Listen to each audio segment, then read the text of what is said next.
तैयार रहता है, दिन में 100 बार जय श्री श्याम कहता है।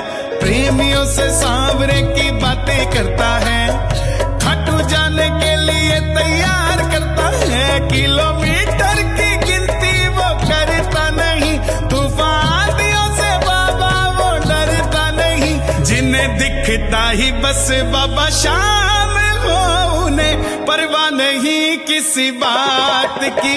कभी सुबह जपता, कभी शाम जपता,